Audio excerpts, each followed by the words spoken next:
नमस्कार, मैं हूं नीलू।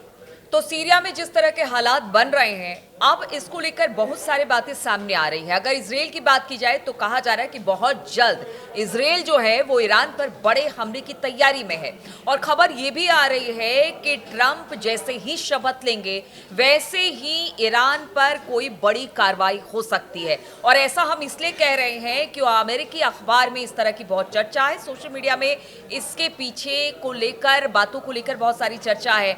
क्या है इसके पीछे की बातचीत करने के लिए मयंक मेरे साथ जुड़े हुए हैं। मयंक, बहुत सारी चर्चाएं इस वक्त प्रबल हैं, खास तौर पर सीरिया में जिस तरह से इस वक्त स्थिति बहुत अच्छी नहीं है।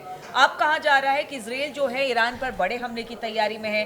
ट्रंप आएंगे तो ईरान के खिलाफ कोई बड़ा कदम ले सकते हैं। आखिर इसके पीछे, इस तरह की चर्चा के पीछे क्या वजह है? देखिए, इसके पीछे की तीन बड़ी वजह बताते हैं आपको जो है। एक तो आपने खुद ही जिसका जिक्र किया कि अमेरिका के कुछ अखबारों में, कुछ बड़े अखबारों में इस तरह की चर्चाएं हो रही हैं कि जैसे ही ट्रंप शपथ लेंगे, बताया जा रहा है कि शायद 20 जनवरी को ट्रंप राष्ट्रपति पद की शपथ लेंगे, उसके बाद उनका पहला फैसला हो सकता है ईरान पर स्ट्राइक करना। अब ऐसा कुछ अखबारों में, सोशल मीडिया में इस तरह की चर्चा हो रही है। हम इसके बारे में विस्तार से बात करेंगे। दूसरी वजह, इजराइल ने जिस तरह से सीरिया में हमले किए हैं, दमिश्क के करीब तक इजराइल पहुंच गया है, एयर स्ट्राइक्स हो रही हैं ज़बरदस्त, और जो है ग्राउंड फोर्सेस अंदर घुस गई हैं, टैंक अंदर सीरिया में घुस गए हैं। उसके बाद ये माना जा रहा है कि क्या नेतन्याहू का अगला मकसद, जब सीज फायर हुआ था तब नेतन्याहू ने यही कहा था कि हम जो है ईरान पे हमले की हम मतलब ईरान जो है हमारा फोकस रहेगा। दूसरी चीज़, दूसरी बड़ी वजह, तीसरी बड़ी वजह जो मानी जा रही है वो ईरान की तैयारी। देखिए, ये इस तरह की चर्चाएं तो है ही कि जो है अमेरिका कहीं हमला ना कर दे, इजराइल कहीं हमला ना करेगा, हम उसकी बात करेंगे। लेकिन इसी बीच में इस तरह की भी खबरें आ रही हैं। अभी खामेनी ने एक बयान दिया जिसकी हमने पिछले वीडियो में चर्चा की थी।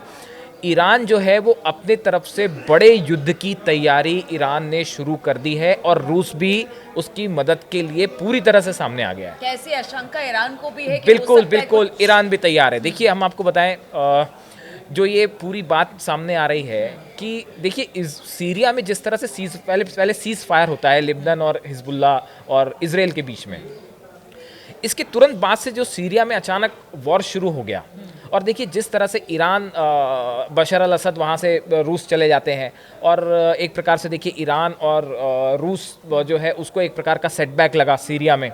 लेकिन उसके बाद जो है जिस तरह से खबरें निकल के आ रही हैं, उसमें ये बात सामने आ रही है कि ट्रंप ये चाहते हैं कि किसी भी तरह से ईरान का न्यूक्लियर प्रोग्राम रुकना चाहिए। उसको लेकर अमेरिका लगातार ये कहता रहा है कि इस प्रोग्राम को रोकना जरूरी है, क्योंकि इससे अगर इस तरह से सफल परीक्षण हो गया तो देखिए, तो हाँ बिल्कुल, आप बिल्कुल सही कह रहे हो। ऐसा बताया जा रहा है कि ट्रंप ने नेतन्याहू से बात भी की इस बारे में, ऐसे सोर्सेज से खबर है, पुख्ता बात तो नहीं पता, जिसमें ये कहा जा रहा है कि ट्रंप ने ये कहा है कि कहीं ऐसा ना हो कि हमारे शासनकाल में, मतलब अगले कुछ दिनों में या कुछ सालों के अंदर जो है वो ईरान एक न्यूक्लियर पावर स्टेट बन जाए। और ऐसा करने से रोकना बड़ा मकसद है इजराइल का भी और अमेरिका भी। देखिए, अब तक लाख कोशिश के बाद भी अमेरिका और इजराइल जो है वो ईरान का न्यूक्लियर प्रोग्राम नहीं रोक पाए, इसमें कोई शक नहीं है। और दूसरी बात जो है, अमेरिका और इजराइल दोनों को ये चिंता सता रही है कि अगर जिस तरह से एनरिच्ड यूरेनियम ईरान के पास जमा हो रहा है, इससे बड़े परमाणु हथियार बनाने की क्षमता अगर ईरान के पास आ जाती है, या हो सकता है आ भी गई हो, इसको लेके भी बड़ी चर्चाएं हैं, तो उसके बाद जो है ईरान से युद्ध करना, उसको हराना या उस पर दबाव डालना, और पुतिन साथ में खड़े हैं, ये बहुत मुश्किल हो जाएगा। अब देखिए, अभी जिस तरह से ईरान ने हमले किए इजराइल के ऊपर, जो फतेह 1 मिसाइल से हमले हुए थे, और कहा जा रहा है कि शहाब 3 मिसाइल जो है इससे ईरान ने हमले किए थे, इसके बाद पूरी दुनिया ने देखा ईरान की मिसाइल ताकत क्या है। जब 180 मिसाइल्स कुछ मिनटों के अंदर इजराइल पर फायर हुई, और जो वो आसमान में जिसके नज़ारे देख रहे थे, सब देख रहे थे, और जो गिर रहे थे, तो उसके बाद जो है ईरान की मिसाइल पावर पे जो है कैपेबिलिटी पर किसी को कोई अब डाउट नहीं है। चीन की तरफ से समर्थन है, नॉर्थ कोरिया की तरफ से समर्थन है, रूस की तरफ से समर्थन है, तो ये बात तो खत्म हो गई। अब सवाल है न्यूक्लियर प्रोग्राम का।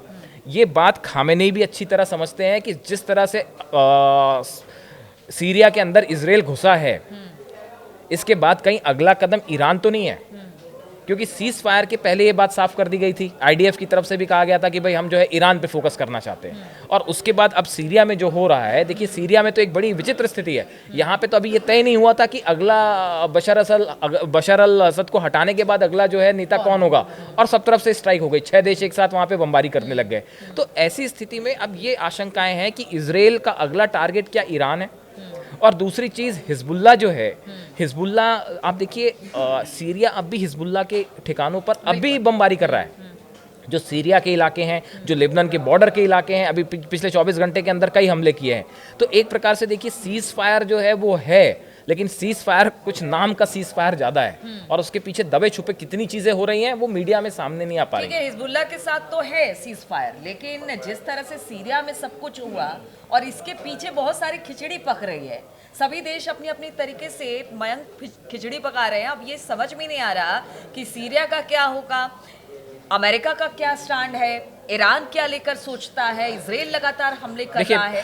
स्थिति मतलब कहीं सीरिया से भी सीरिया confusion है, वो सीरिया खत्म देखिए नहीं सीरिया की आज जो हालात हैं सीरिया में, वो एक बड़े गृह युद्ध की तरफ आगे बढ़ गया है, या ये कहें कि गृह युद्ध वहाँ शुरू भी हो गया है। वहाँ पे 5-6 मिलिशिया ग्रुप हैं जो आपस में बुरी तरह से लड़ रहे हैं। एक को जो है एसडीएफ को जो है वो अमेरिका सपोर्ट कर रहा है, एसटीएस और एसएनए को जो है वो तुर्की सपोर्ट कर रहा है। ऐसी स्थिति में यहाँ पे जो है एक बड़ा और अमेरिका तुर्की के मतलब मुलाकात हो रही है, दो देश आपस में बैठ रहे हैं, हाँ, ये शांति की बात हो रही है। आप ब्लिंकन और एर्दोगन की मुलाकात की बात कर रहे हैं, तो बिल्कुल, ब्लिंकन और एर्दोगन की मुलाकात हो रही है। देखिए ये बड़ी अजीब स्थिति है कि एक तरफ से तुर्की जो है वो सपोर्ट कर रहा है उन संगठनों को जो एंटी अमेरिका हैं, और दूसरी तरफ जो है ब्लिंकन और एर्दोगन मिलके वहाँ पे उसका भविष्य भी तय कर रहे हैं। तो ये बड़ी अजीब स्थिति है। अब देखिए अब इसमें जो है इस पूरे मामले में खामेनेई ईरान एक बात बिल्कुल क्लियर समझ चुका है, और वो इस बात के लिए तैयार है कि अगला नंबर उसका हो सकता है।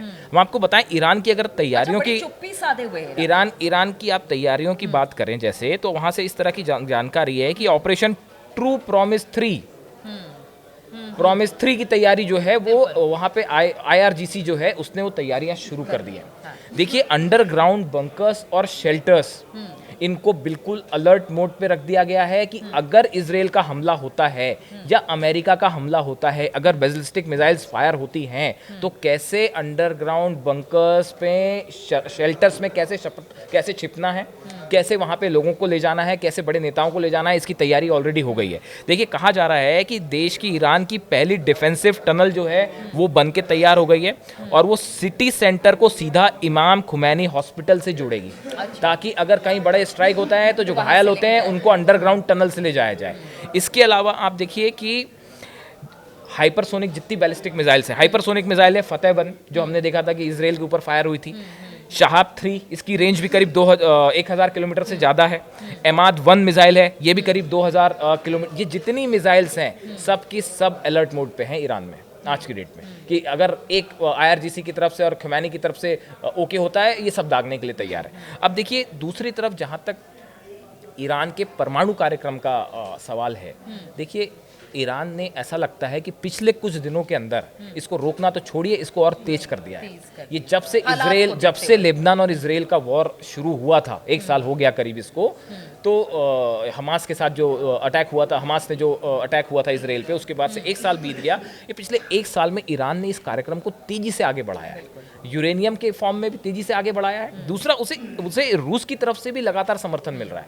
आप देखिए चाहे F-35 और शायद यही वजह है मयंक, इंटरनेशनल प्रतिबंध की बात लगातार होती रही है ईरान को लेकर, लेकिन इसके बावजूद वो रुका नहीं है। यानी कहीं ना कहीं बैकअप बहुत तगड़ा है रूस का उसे। लेकिन देखिए एक जो बड़ी इंटरेस्टिंग चीज निकल के सामने आ रही है वो ये कि जो ट्रंप चाहते हैं, ये बहुत ही दिलचस्प है, रोचक है। ये ट्रंप ये चाहते हैं कि ईरान का न्यूक्लियर प्रोग्राम रुक जाए। अब इसके लिए या तो समझौता हो जाए या हमला करना पड़ जाए, लेकिन हमला करने की स्थिति में वो ये नहीं चाहते कि अमेरिका की फोर्सेस ईरान भेज दी जाए। वो चाहते हैं कि ईरान के न्यूक्लियर प्रोग्राम ट्रंप को अमेरिका को न्यूक्लियर प्रोग्राम का हल चाहिए ईरान के, लेकिन वो अपनी फोर्सेस नहीं फंसाना चाहता। ये बड़ी इंटरेस्टिंग बात है। देखिए जो इराक में हुआ, जो अफगानिस्तान में हुआ, उसके बाद अमेरिका जो है वो ये बात समझ चुका है कि दूसरे देशों में सैनिक उतारना जो है वो बड़ा खतरनाक होता है। उसके बड़े परिणाम और भुगतने देखिए, पड़ते इसके हैं। लिए ट्रम्प को वोट भी मिले हैं, क्योंकि वोट भी ये मिलेंगे, सबका उन्होंने यही कहा था हम कहना- शांति कर देंगे, बिल्कुल, शांति ले और आएंगे। इस वजह से तो वोट भी इसीलिए मिले हैं। ट्रम्प ये चाहते हैं कि हम ईरान का न्यूक्लियर प्रोग्राम तो रुक जाए, लेकिन जो अपनी फोर्सेस ना उतारनी पड़े।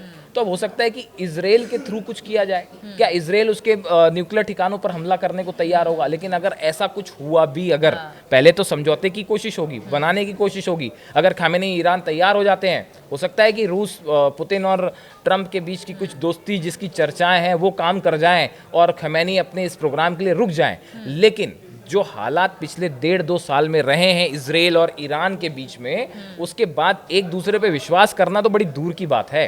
तो ईरान का न्यूक्लियर प्रोग्राम समझौते से रुकेगा, ये तो ना ट्रम्प को बात हजम होने वाली है और ना ये नेतन्याहू को। तो चलिए देखिए, समझौते से क्या ईरान का परमाणु प्रोग्राम रुकेगा या फिर बड़े हमले की तैयारी में इसराइल और अमेरिका ईरान पर है। ईरान भी पूरी तरह से चाक चौबंद व्यवस्था अपने देश में किए हुए कि अगर हमला होता है तो उनकी तरफ से भी उसका जवाब दिया जाएगा। तैयारी देश में कर ली गई है ईरान में, और इसके लिए अब पूरी तरह से सभी देश बिल्कुल कहते हैं कि अपने अपने तरीके से तैयारी कर चुके हैं। अब ये तैयारी या समझौता या फिर युद्ध क्या होता है, इस खबर पर लगातार हमारी नजर बनी रहेगी। आप बने रहिए हमारे साथ।